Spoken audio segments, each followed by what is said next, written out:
À la rencontre des agriculteurs, c'était près de Châtellerault dans la Vienne et il s'en est pris au programme anti-européen du Front National.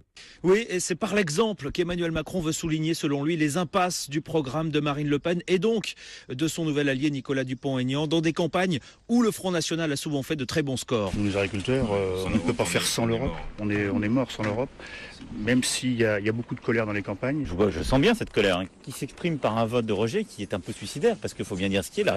La sortie de l'Europe, elle ne répond rien.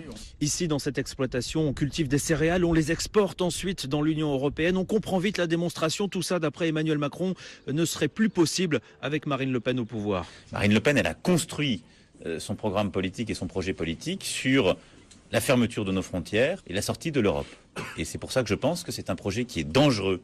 C'est un parti qui exploite la colère sans apporter de solution. Et au-delà des tacles au Front National, Emmanuel Macron sait qu'il doit rassembler. Il a eu des propos peu amènes ce matin envers les partis traditionnels, PS et LR, mais il reste persuadé que son projet est suffisamment fort pour l'emporter et pour mener la recomposition politique. William Galibert, envoyé spécial à Ussat, près de Châtellerault pour Europe 1.